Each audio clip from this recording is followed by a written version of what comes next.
Good evening, and calling the meeting to order. Welcome to the West Hartford Public Schools regular Board of Education meeting. It is Wednesday, November the 8th, 2023, and let us begin with a roll call, please, Charlotte. Mrs. Fernandez? Present. Mr. Goldman? Here. Dr. Harris? Present. Dr. Kamauf? Here. Mrs. Nazarella? Present. Dr. Steinberg? Here. Dr. Thomas-Farquharson? Here. Student Representative Liam Wright? Here. Student Representative Chris Rimmel? Present. Thank you. And just to clarify, our teammate Ethan Goldman is participating via phone, so he's on the machine right there. So he is here. With that, let us... Here, all right. Thank you, Ethan. With that, let us please have the Pledge of Allegiance. May you please lead us, Chris? I pledge allegiance To the flag of the United States of America and to the republic for which it stands, one nation, under God, indivisible, with liberty and justice for all. We do not have a revision to the agenda order, and now it is time for us to have public communications. This is where we're able to hear from you, your thoughts, your questions, your suggestions. Each individual has 3 minutes to speak, and when you go to the podium, we ask for you please to share your name and your town of residence.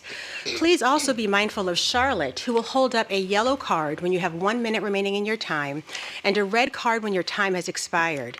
And when your time has expired, we ask for you please to conclude your comments and to respectfully take your seat. So Ethan is being very diligent. He's watching this as well, so I hear the feedback. And so as we continue on, we are attentively listening to the public comments that are being made. However, it is our policy not to respond to them as they're being spoken of. With that, we also do encourage for comments to be made in a respectful way. We certainly want to role model for those young people that are here and those that are viewing respectful ways of effectively communicating.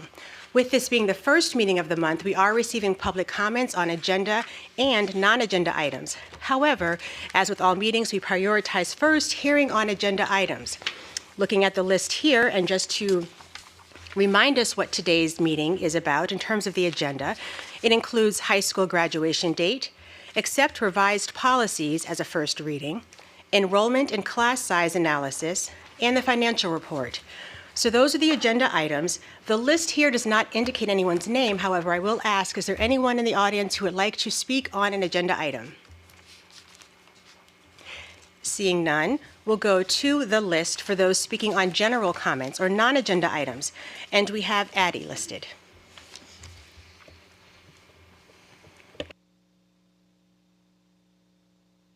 Addie Lorden, 561 Park Road. I'd like to start by thanking you, Ms. Nazarella, for trying to come to a compromise when discussing Policy 1240. You and Dr. Harris have both shown a desire to work things out between the community and the Board of Education, and I thank you for that. However, it has become clear that not all members read policies and procedures before voting on them. Shame on you. This is nothing less than a dereliction of your duties that you swore to uphold when you took your seats. All you have to be told by Andrew Morrow is, it's a state statute, change, whatever. Or the lawyers told you, and that's good enough. It is not good enough. Not good enough for my children or any other children in this district expecting an excellent education, a desire for an excellent education and a fair education. Education is the great equalizer, and our children deserve that. My father always said that. Now we have newly appointed members who are lawyers, and some have worked for the State Department of Education. No doubt there will be even less reading of policies and what is before you to vote on. I have asked to see my children's records 3 times, my children's school records, and have met with silence. This silence is a denial of my parental rights.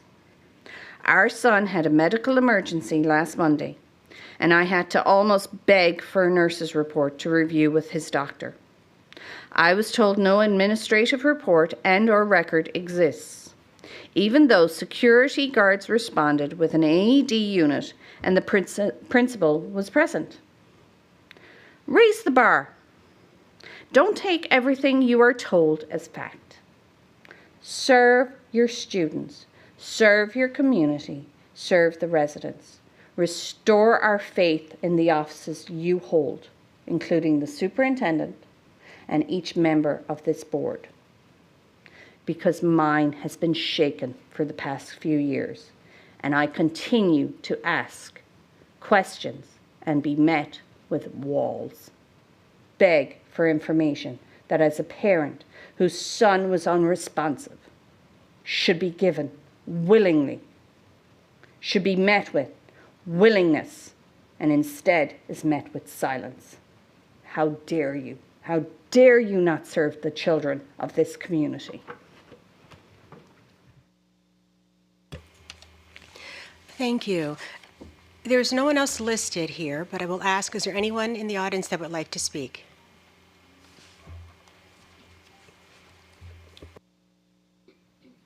Ms. Lorna, you gave a powerful speech. So today, we met. Pardon, please share your name and your town of residence. Everybody knows me. Anita Arakelian, West Hartford. Today we were at a Freedom of Information Act because Elizabeth Hewitt continues not to provide all the records, which means all the numbers that she provides for you, we don't know whether the records exist or no.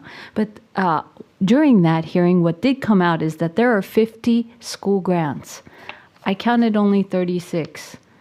Ms. Hewitt, can you give us the rest of the 14, please? When it comes to Policy 2300, I attended that meeting, and it was said, and the attorney at the meeting said, that the central office has it down. Has a schedule, she said. I wrote to the superintendent's office, and I asked for that information, and I still haven't gotten it back. Destruction of records and retention of records is a very serious matter. Can I please have anything that's in your hands? Because clearly something's being done with the records. So I would appreciate it, Mr. Vice-Innes. Thank you. Thank you. Is there anyone else that would like to make a comment? With that, we'll pause on public communications and proceed to non-communications and reports. And this is where we are able to hear from our student representatives regarding updates concerning their schools. So let's first hear updates concerning Hall, please. All right, to begin, there is much sports news. State season is in full swing. Today, girls soccer played in their second round of states after a win against Brian McMahon on Monday. Boys soccer play in their second round game of states tomorrow, again, versus Brian McMahon. We are also gearing up for future football games, specifically the Hall-Conard football game that is happening a week from Saturday, I believe. Hall boys cross country got 6th place at state opens, and girls got 10th. Isaac Mahler achieved 2nd place at Class Double L Championships and 3rd place at Opens, and will be leading the boys team to the New England Championships. Field hockey also. Excuse me, Liam. We are so eager to hear all that you have to say. If you can just speak a little bit more into the mic. I'm so sorry. Thank you. Additionally, field hockey also had their first states game today. We also had our signing day today, which was monumental because we had 14 student athletes sign in November, which is unprecedented for Hall, and I was lucky enough to be one of the 14 who signed, and I will be pole vaulting for Columbia University next year. Thank you. Our Answer Show, which is our comedy improv group, had its first show last Friday, and they were very successful. They garnered a full audience, and it was very entertaining. Our show, Chicago, is continuing to run very successfully. And for Veterans Day on Friday, we are having a luncheon run by our culinary class, offered to many veterans in our community. And then they will be treated to a performance by orchestra and choral groups. Thank you. Thank you, Liam. Nice, thank you. Now we'll hear from Conard in regard to Conard from Chris. So similarly to Hall, we've been having a lot of sports news as well. So for the cross country team, Liv and Tess Sherry individually placed 2nd and 3rd in the Class L championships, and the boys and girls teams finished 3rd and 8th respectively in the Class L championships. I believe in the states they placed 8th and 13th or something like that.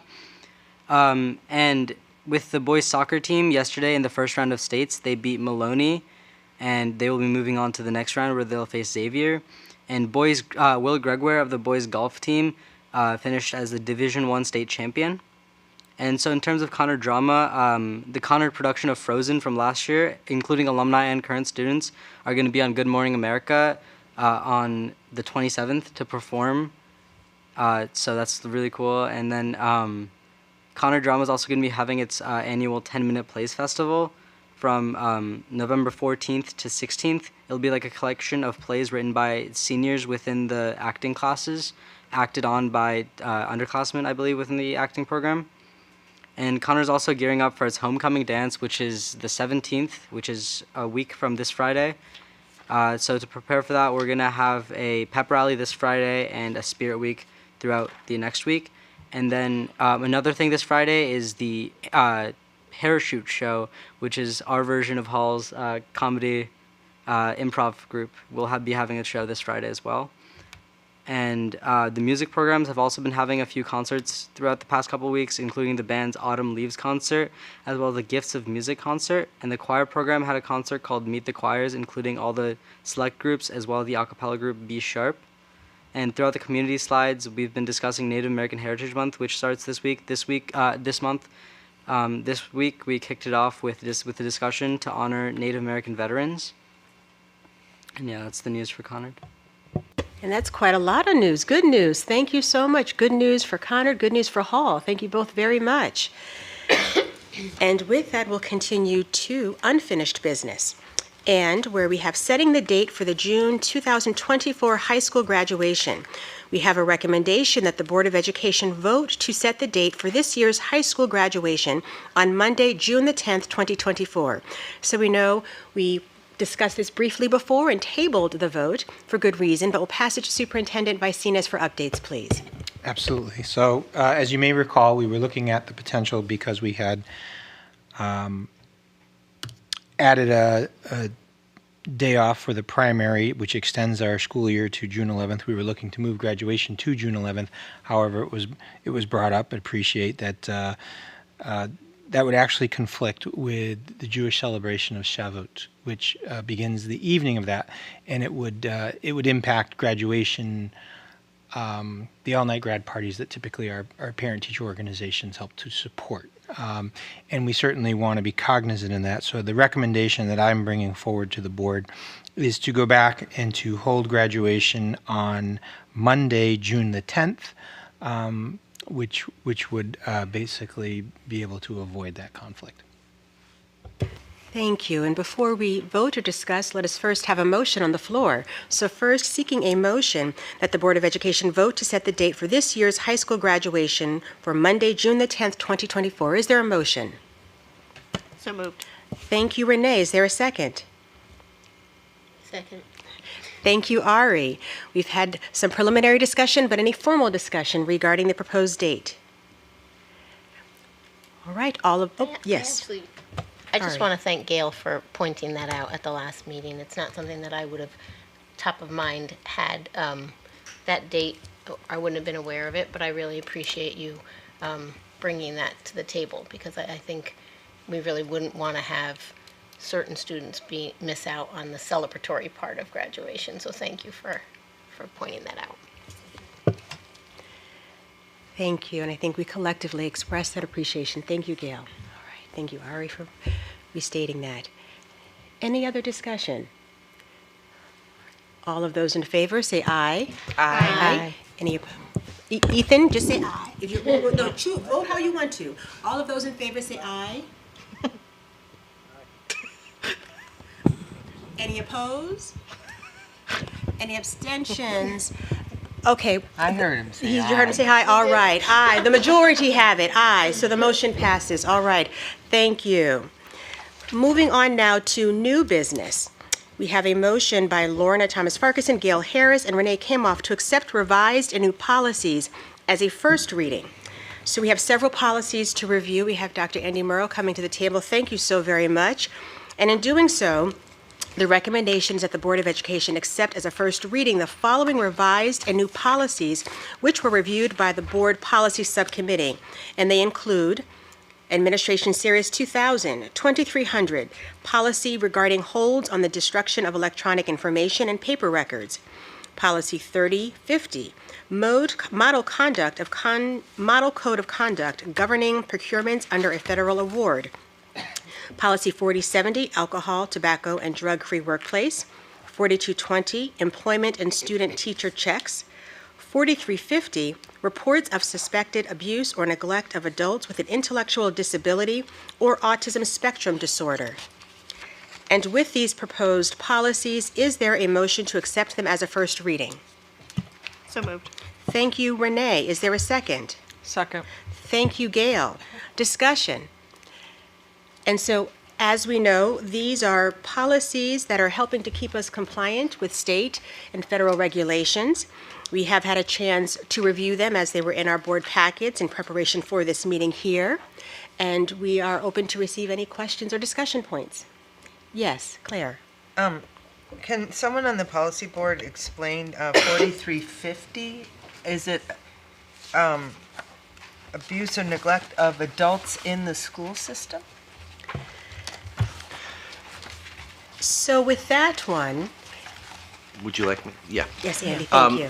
Claire, yes, this is a new policy for us, and again, it follows the recommended statute, and it is for adults with intellectual disability, autistic spectrum disorder, and it's really in place now because of the additional requirements that have been put in place in the state for the post-secondary program.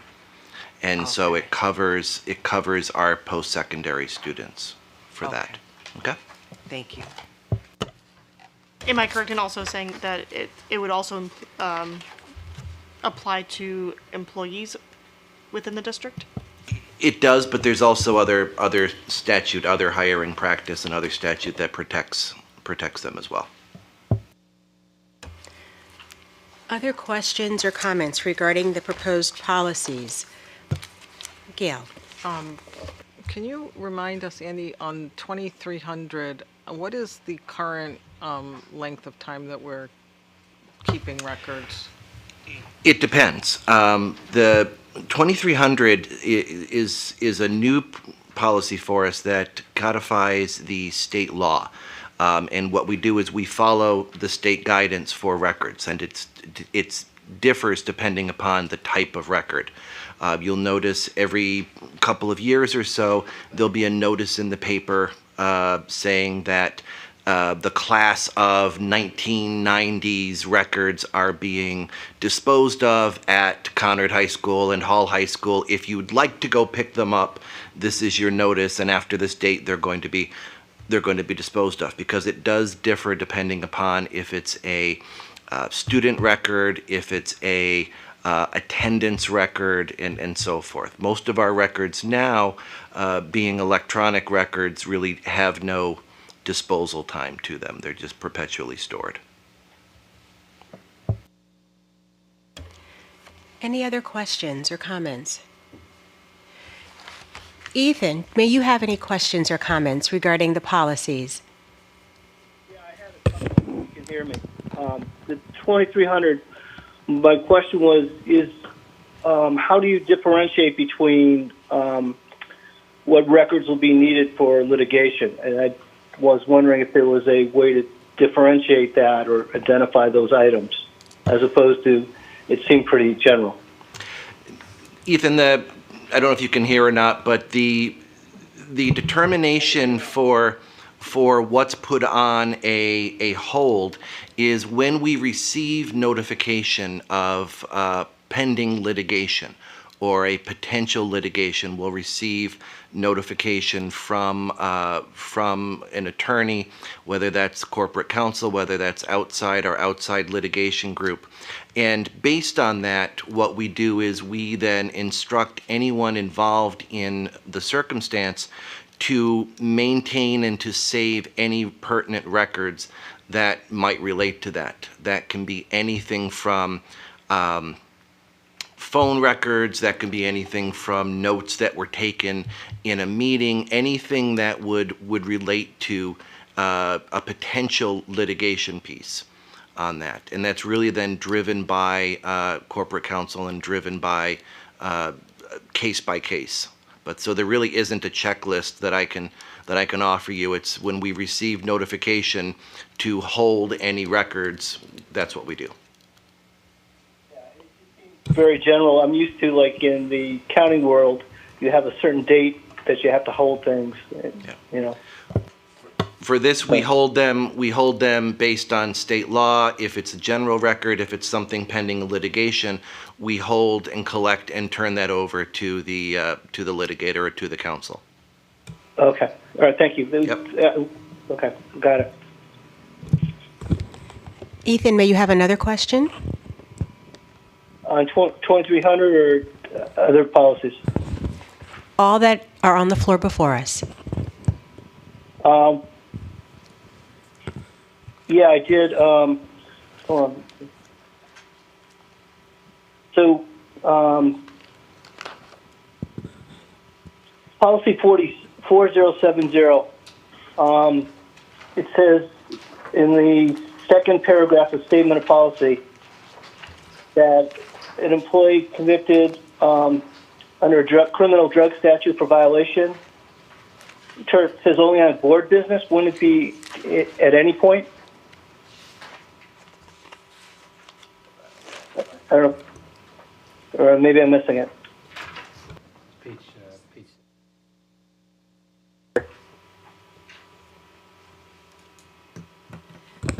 Ethan, pardon, may you please restate your question?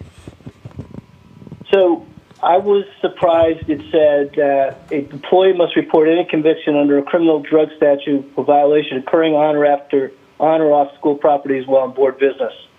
I would think if we had somebody committing a criminal drug violation, you'd want it regardless of whether it was board business or not. We receive any notifications and such if there's a conviction under anything that would be outside of school property, we would receive notification of that. It just says board business, that's why I was surprised. And then page 11, under former employee, says at the bottom of this line, it says previous 20 years. I was just curious why there's a limitation on 20 years as opposed to just in general. That's the statute, and it simply follows the guidance from the statute. Okay, that's all I had, Lorna. Thank you. Certainly, thank you. Teammates, yes. Renee. In terms of the record retention policy for 2300, you mentioned that for electronic records, they're held indefinitely. Are those on a different retention schedule than paper records? It's just a matter of storage, and so and again, I shouldn't say all, but most electronically stored records, whether that be email, whether that be materials on a Google Drive and such, are simply retained by us. I shouldn't say forever. I don't know what the future will hold, but it's on the district servers, and so it is something that we can then go back and access through. It's just to provide follow-up. If you can imagine, the paper world, we have boxes and boxes of records, say historically before the time of the ability to have digitized records. So when you have digital records, there's really not a space issue involved. There can become a cost issue involved down the road, which is why Andy is saying we don't know what the future holds. If we needed to encumber funds in order to maintain digital storage space beyond the life of what's actually required for us to store it, that would be a conversation that we would have. But at this point, there aren't too many limitations on what we need to store digitally. I'm I work in the university registrar's office, so my life is records. So I could geek out about this. So I appreciate the clarification. Thank you. Yes, Chris. So if digital records can be held indefinitely, why not an attempt to digitize the currently held paper records? That's a great question, and if you would like to, you and your peers would like to donate some of your time to do that, Chris. As far as I think people don't people underestimate the amount of records that a district our size would have. We literally have shelves upon shelves upon shelves in the basement of this building and the sub-basement of this building that are devoted simply to paper records that have been stored over the years, because again, some of these records we have to hold for 20 years. And so if you think about your student file, certainly a large part of it may be digital now, but if you think about even 5 years ago and the paper that was produced as far as a student record, each student file could be half an inch or an inch thick, and we have to maintain that for 20 years. So it adds up when you consider the number of students. But we have looked at, and we have, where we can, we have gone ahead and tried to digitize records and try to maintain. It's just easier for us as far as maintaining them in a digital format in the future. Claire. Yeah, I was just curious, is it both teacher employment records as well as student records, every part, all bills, everything? Yes, the short answer is yes. It encompasses both HR, it encompasses the business office, and so it encompasses contracts, labor relations records. There's a significant amount of paper that is in storage. And that's not to mention each of the schools and their individual storage pieces as well that they have. Other questions? All right, well, let us proceed to the vote. I will go through each individual one. This first reading.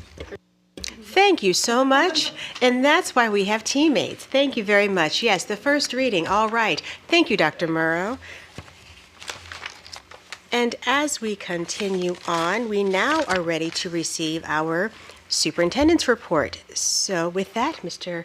Maicinas, passing it to you. Thank you very much. And good evening. It's a pleasure to be able to present this. So obviously we're meeting here on a Wednesday because Tuesday we were not in session for our students. However, our teachers were here as part of their professional learning opportunities, engaged in a variety of high quality activities. So I wanted to highlight a few of them for you. Our elementary staff, by and large, participated in deep professional learning about PLC's professional learning communities.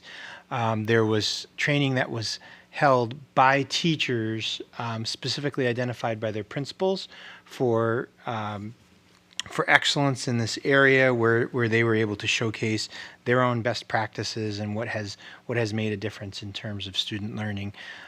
This dovetails with the opportunity at the elementary level for not only grade level team meeting time, which we've always had, but additional collaborative time for all teachers at a given grade level. Our special educators, likewise, they continued their study of high-quality, individualized educational planning based on a new state model that's been recently published in the last 2 years. Our science teachers were engaged in some data analysis in and around the state assessment results as it applies to next-generation science standards, and then they identified both curricular areas and instructional practices that would advance student learning. Our secondary mathematics teachers were engaged, as they have been, in how they can continue to identify instructional practices and instructional tasks that make students' thinking visible. So they're doing all that they can in support of our work with the vision of the graduate in that regard. Our music teachers collaborated with colleagues from across Farmington Valley to discuss the newest and latest concepts in music education. And our high school counselors had the opportunity to go out on site visits and visit local colleges and other post-secondary programs in and around the local area with a real emphasis on the depth and breadth of opportunities that are available across multiple fields. So we're very excited by that opportunity and would want the public to know that time is well spent while the students are out for that. I want to share some other exciting news. As it was reported in our September opening of school report under transportation, we do have a new program that we are working with in collaboration with First Students' First View Bus Tracking Team. And what this is it's a GPS app that families, parents, caregivers can choose on their own, totally optional, to download onto their device in order to receive real-time information regarding bus positions, pickup times, drop-off times, things of that nature, especially during times of inclement weather, if a bus happens to be running behind or something like this. So within the next 2 weeks, we will be rolling that program out in a pilot form, beginning at 2 schools, specifically at Whiting Lane and Morley Elementary, and we'll work the bugs out, and then I'm certain be announcing kind of a more full rollout moving out from there. So kudos to Damaris Torres and our transportation team for that. Parents' conferences begin next week across elementary, middle, and high school. So we're very excited to engage our parents in what our students are learning. Our families are encouraged to reach out to their school or their teacher to determine those convenient times when they can meet. And I'd also ask for folks to be mindful of the dismissal schedule, which will be different in order to accommodate those meetings. I reported to you earlier in the year that Public Act 23-208 changed the minimum age for automatic attendance, automatic acceptance into kindergarten. Changed that to age 5 as of September 1st of the school year. The previous cutoff date had been January 1st of that school year. And the legislation allows for a request for an age waiver, which would be determined based on an assessment of kindergarten readiness skills. So the State Department of Education has very recently, last week, published guidance regarding the tenets for that assessment, what that assessment of readiness would look like. And our team here, our early childhood team, is working diligently to develop an assessment in accordance with that guidance and be able to develop the process. It is my hope to be able to give you and our very interested public more information about this in a more formal board presentation in, say, probably early December. So I just wanted to provide that information because I know people are asking. On the topic of celebrations, our music department is the recipient of 2 separate grants from the Hartford Foundation for Public Giving, one in support of our Conrad High School Solo Choir and Concert Jazz Band European Tour, and the second in support of Gifts of Music. So we're very grateful for that. Earlier in October, I believe it was on the 19th, the West Hartford Public Schools Unified Soccer Team brought home the gold medal in the statewide Unified Soccer Tournament hosted by the Connecticut Special Olympics. And so we want to congratulate all of our student athletes and their peer partners. And a very heartfelt thank you to all of our veterans and to all of our veteran families for this upcoming Veterans Day. Your service and your sacrifice is a commendable honor. That is my report, pending your questions. Thank you for that report. Pardon, we had a proud mommy moment here. Would you like to? Yeah, the kids so enjoyed the tournament, and to see other schools and to be with the other kids. I was also so impressed with how many of the general ed population are in the soccer group. So it was the highlight of the beginning of the year for my daughter. I did have a question about conferences. Are they offered virtual, in person? Are any ever done at Hannock anymore? And evening? So what is some of the expectations or that parents get? So we do offer parents the choice between both virtual and in person. And so when folks are speaking, with their teachers to set those up, they would identify those preferences. And we do offer, I believe, across all of our schools, both evening and daytime. Though typically for the evening, they may set, as a school, they may set one particular day. But as with anything, we hope to tell our parents, if this particular week happens to be troublesome or you can't make it, it's always our expectation that we would work with a family in order to accommodate a different time. I don't know if I hit all your questions. Just wondered, at one point we were doing some conferences at Hannock. Oh, at Hannock, thank you. Off the top of my head, I'm not aware if we have that planned for next week, but I do know that we have, as you said, and we have had very recently, trips out to Hannock. So if I can owe you that answer, I can do a follow-up on that. And just curious, what is the typical attendance or completion of parents attending conferences? So at the elementary level, that's our highest attendance, and we typically will be in the high 90%, if not 100%, at many of our schools, or certainly in many of our classes and grade levels. At middle school, I'm trying to remember last year's figures. I want to say, and it will vary, grade 6, very well attended. Transition year, grade 8, sometimes a little bit less, but somewhere in the neighborhood of 80 to 85%. And then at high school, difficult metric for me to exactly express because parents may be conferencing with as many as 6 or 7 teachers, or they may be selective about how they're going about that. But typically, as the students are a little bit more independent, parents are sometimes more selective. But our goal is to be able to accommodate as many parents, all parents who are requesting it, if not in that window, at another time that's convenient. Yes, Renee. What outreach is being done for parents of 4-year-olds who may not be aware of the law change, may not be aware of their options? So we have what's called the School Readiness Council, and we'll also have broad-based, within that we have kind of connections and partnerships with a lot of the local providers for pre-K, and we will ensure that our messaging and our processes are shared broadly across those groups as well as other community groups, and then we'll certainly rely on public discussion here and other means. But I get the sense, although I can't say this with any certainty, that this new legislation is kind of out there and people are hearing about it, asking questions about it. Yes, Claire. Along that lines, when the setup is created for the assessment, I'm hoping that's on the confidential side and never like I can see some parents wanting to teach to the test because it's very critical for some families. They want their kid to pass.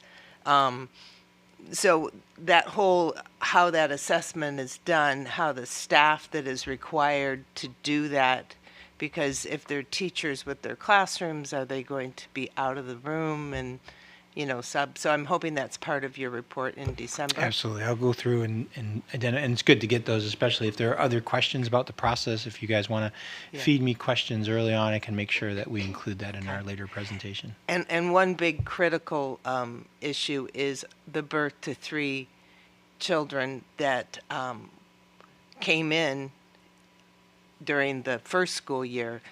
They now need another year of school. They will need that year that they're 4. That's definitely a thing that we've been looking at in terms of who's currently in, say, a pre-K3, pre-K4 program, and how do we work in transition and those students and assess their readiness, because obviously historically we've been able to identify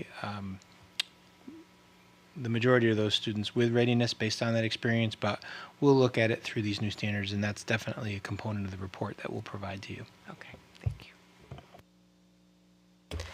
Other questions or comments? Want to acknowledge in anticipation of Veterans Day to thank you, Mr. Vicinas, for your service, not only past service, but current service and ongoing service and leadership. So thank you so very much. With that, continuing with staff communications and reports, we now will receive staff reports and board discussions regarding enrollment and class size analysis as of October the 1st, 2023. So we have Ms. Liz Hewitt here to share and report out. Good evening. Thank you for the opportunity tonight to talk to you about enrollment and class size data. I'll just provide a brief overview of the report, which you have in your book. It is on page 33. And then I'm happy to answer any questions that you may have, either as we go through each table or at the end of the presentation.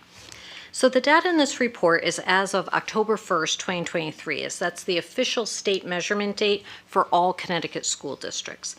Please note that at this point the information is still preliminary. It's possible that there will be some final student count changes as we finalize the data.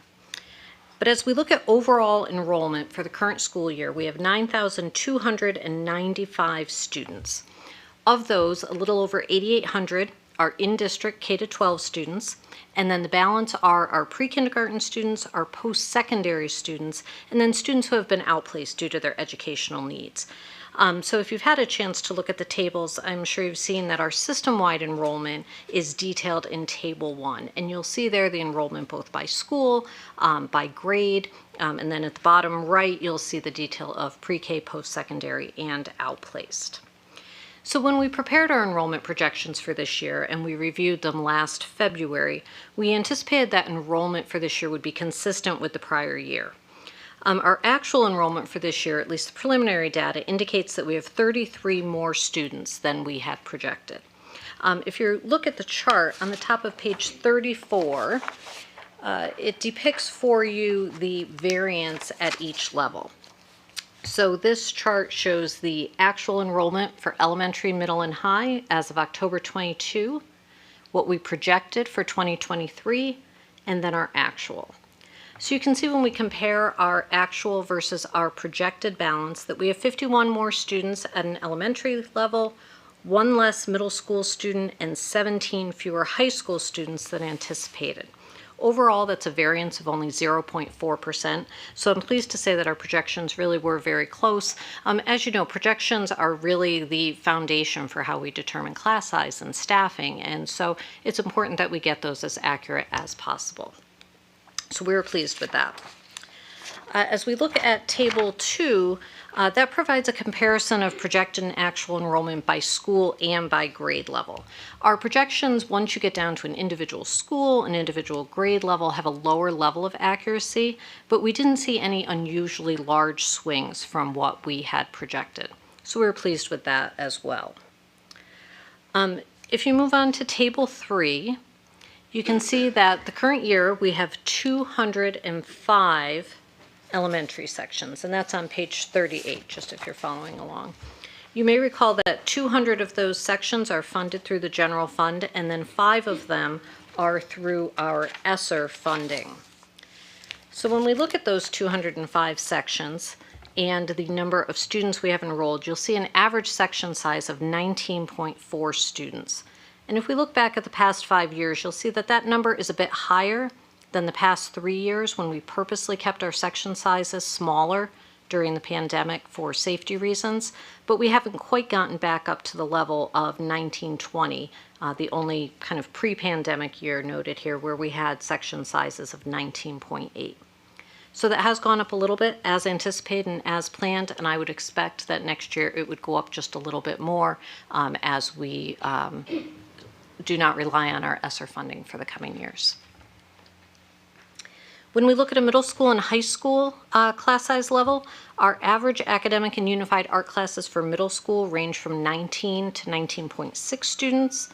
At the high school level, our core academic classes average about 21.3 students at Conard and 20.9 at Hall, and then overall averages that are very consistent with that as well. So based upon that data, we're very comfortable with our class sizes across all levels. We feel comfortable with those levels and feel that they're within guidelines and really what we're targeting. As you go through the report, you'll see there's detailed information. Tables 4 through 6 show our middle schools.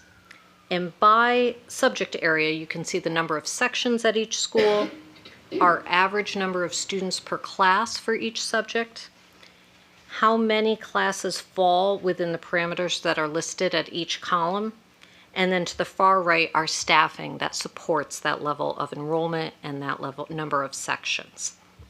So I'm happy to go through those, but I think probably taking the time to look at them individually may be more helpful. I don't think me reading all the numbers to you will be helpful. But tables 4 through 6 have our middle schools. Table 7 is Conard High School, and table 8 is Hall High School. When we look at tables 7 and 8, you'll see that if there are variances from the norm, if we tend to have some classes that are either under 12 or over 27, there are notes on the bottom explaining what those classes are.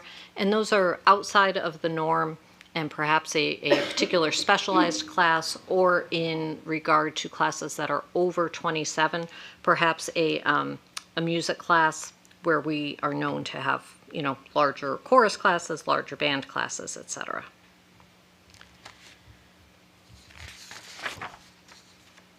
So this report, as I said, provides information for the current school year, but we're already starting to take a look at our enrollment projections, both for next school year as well as long-term projections, so that we continue our planning for staffing levels, for facility issues, etc. One of the issues that Paul had mentioned in his report as it relates to kindergarten start age will certainly have an impact on our enrollment, on our sections, etc. So that will be a component, I believe, as we look both at that report and then our upcoming budget discussions, an area that we'll look at and really try to make our best estimate as to what the impact of that will be.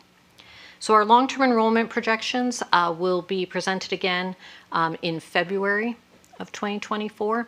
But as I said, we're starting to work on those. You may recall that some of the components we look at are development within the town, new housing, you know, movement in the real estate market, et cetera. And so we're really combing through all of that now to hopefully provide accurate projections in February. So that was a very brief overview because I know you've seen the report, but I'm very happy to answer detailed questions either on a particular table or anything else that you might have. Liz, thank you so much. Teammates, questions regarding what has been shared with us? Claire and then Gayle. Yes. For the inclusion classes in the middle school and high school, is that part of the basic skills in ESOL? At the high school level, yes, they are. Is that what the question was? Yeah. Yes. So it's about 9.6 is the average size? Yes. Okay. And just to refresh my memory, the max class size, K to 2 is a certain number, and then 3 to 5 is a certain number? So we have certain guidelines that we follow. So the guidelines in elementary level are for K to 3, it's 23 students. For 4th and 5th grade, it's 27 students. For our two magnet schools, Smith and Charter Oak, we reduce each of those by 2. But again, those are guidelines. Right. And it looks like the highest we've seen this year is 25. Yes, Duffy currently has a class of 25, 2 classes of 25. Right. Okay. Thank you. Gayle. So Liz, I think you said that 5 of the elementary, I'm not sure, I forgot the word that you used, are being funded by the ESSER funds. That's correct. What was the word that you used? I'm sorry. So we have 205 elementary classes. 5 of those teachers are being paid with ESSER funds. Okay, so it's just the teacher being paid with Yes. ESSER funds? Okay. Yep. And why, I'm just curious why that is and what's going to happen going forward. So the reason that those teachers are funded with ESSER funds is that we consciously made the decision to employ more teachers in order to keep class sizes at the elementary level a little bit smaller. And we've been kind of weaning down from that, as you see, as our class size continues to go up. It was really felt that both from a learning recovery standpoint as well as a health and safety standpoint, that it was beneficial for our students and for our staff to have smaller class sizes at the elementary level. As you know, the learning recovery progresses, as we're not as concerned with health and safety, we are in fact seeing larger class sizes at an elementary level, and so my hope would be that we would be able to absorb, basically that we would be able to have 5 fewer elementary sections next year, and therefore not need 5 of those classrooms. And if I understand correctly, that was one of the more common nationwide uses of ESSER funds. I believe it was. Certainly learning recovery was a big push for all districts, and one of the ways, as well as health and safety of students. And so that was a very common way to use those funds to try to achieve those goals, with the knowledge that it would be a short-term fix and that by the time the funding expired, we would be ready to go back to more typical class sizes. Also, just about the guidelines that you talked about in terms of class sizes, are those like state guidelines, or where do those guidelines come from? No, those are just our own internal district guidelines. Are there any state like guidelines on these things, or is that? I don't know, Paul, are there? Yeah, there aren't necessarily, I don't know if the state really allows that districts to make decisions on that. However, I would tell you that our class sizes are pretty much in keeping with class size guidelines that exist across this general area of Farmington Valley. I have regular, conversations, and we kind of compare data with districts around us.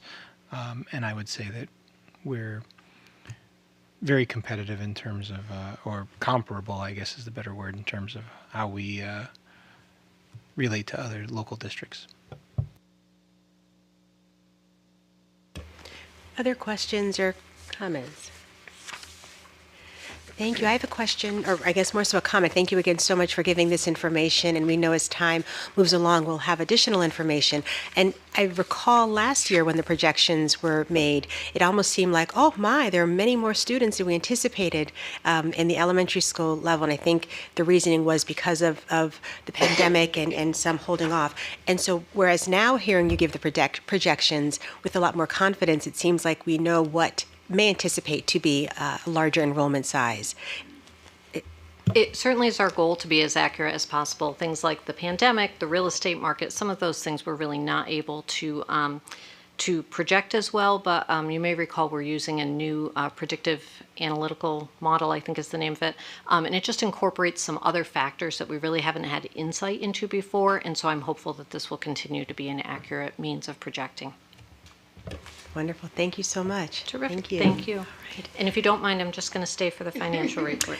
Do not mind at all. No. And so with that, we now will proceed to routine matters where we have our financial report and seeking a motion that the Board of Education approve the financial report for the period ending September 30th, 2023. Is there a motion? I make a motion.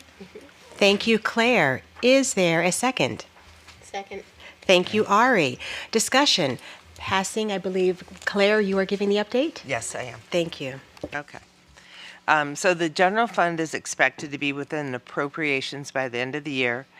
Salary account shows an anticipated surplus of $450,000 due to unfilled vacancies. The district is still seeing a challenge of hiring and retaining special ed support staff. They've worked out an agreement with temp agencies to waive the fee and allow the hiring of temps that have been with the district for the long haul. The expected enrollment for general ed has been close to expected, so there hasn't been a need to increase teacher hiring. There has been an increase in special education enrollment due to new students qualifying for services and students with special needs moving into the district. In the grants fund, there was approximately $10 million in income, which includes the $5 million in ESSER funds that will expire at the end of the year. The district has the option of spending any additional surplus during the high school summer program, and so that amount will be spent this year. The grant fund includes $5 million in grants that do not expire, and there's several grants pending that we're waiting to hear on. And a reminder that the ESSER funds would be used for non-reoccurring items and positions that were short-term hires to address the COVID learning loss. Approximately $15 million in ESSER funds have been received over the past 4 school years. The amount to expire this final year is $5 million, and that includes close to $1 million allocated for the elementary playground. So in the end, there's $4 million left of the $15 million total. In the Special Programs Fund, the district gained $60,000 in interest income that will help cover the summer school loss of $40,000. We do not charge for summer school, high school, summer school for credit recovery, and the costs of elementary, middle, and special ed and ESOL summer programs are covered with their respective budgets. Educational services reimbursement from sending districts and facility rentals continue to be the highest revenue source. The cost of outplacement is close to $10 million, but the reimbursement from the state can range from $4.5 to $6 million. The Nutrition Services Fund had a loss of $4.5 thousand in September, but the first month of school traditionally shows a loss. Students are receiving free breakfast at this time from the state funding, and students on reduced lunch are having their fees waived. So anyone on reduced, free or reduced is getting it free this year. The district is back to the actual number of families that qualify for free and reduced lunch, which helps in grant qualifications. And the cafeteria renovation plans for the high school are going forward. We expect all equipment purchased and on site before the construction starts. The district is still experiencing supply shortages and increased labor costs, which unfortunately is negatively affecting project deadlines. Are there any questions? Thank you, Claire. Yes, please. Yeah. Thank you, Claire. Did you say that $10 million is being spent on out-of-district placements, meaning kids that have to go out of the district? Is that correct? I think it's 9.6. That's the gross amount, yes. And then we do receive a partial reimbursement from the state. As you may recall, we had an issue last year that although we were reimbursed by the state, the total state appropriation was capped, so we only received a pro rata share of that. I know we've had this statistic before. Could you remind us how many kids that is? Currently, we have, I believe, around 115 students outplaced, but that changes. Melissa and her group work diligently and continuously to bring students back into district, but then we do also have other outplacements should a student's needs require it.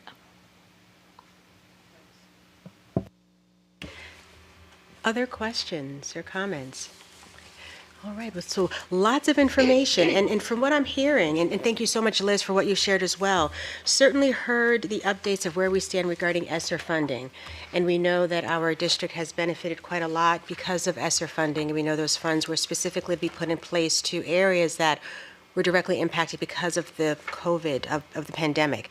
So anticipating budget season and in March, is there any possible preliminary heads up on where things may be? Yeah, I can be responsive to questions and be able to provide maybe some short details in one of my updates about certainly give you a picture of budget drivers, and I think as Liz pointed out, the kindergarten start age could have a potential impact in terms of number of positions and things of that nature. So I think potentially just trying to tie some things together. You'll be receiving in February the enrollment projections. Our enrollments are some of our biggest drivers to our budget because they really define the number of sections that we'll need and things of that nature. So I'll try to highlight some information for you that helps give you the continuous picture. Thank you, Claire. Yes. And as well, closer to budget time, for some of the positions that were added due to COVID or with the COVID funds, the reward on the investment and the impact, will we be able to have some information on that? Yeah, absolutely. I'll try to, in any of our major budget items, sort of a return on investment analysis. Thank you. Ethan, may you have any questions or comments? I'm good for now. Thank you. All right. Thank you. Thank you so very much. Thank you, Claire. Thank you. As she's leaving, I want to give a shout out and a thank you to Liz for not just this financial report, the projections, the work that she does. She's invaluable to the district. Ditto to that. Absolutely. Ditto to that.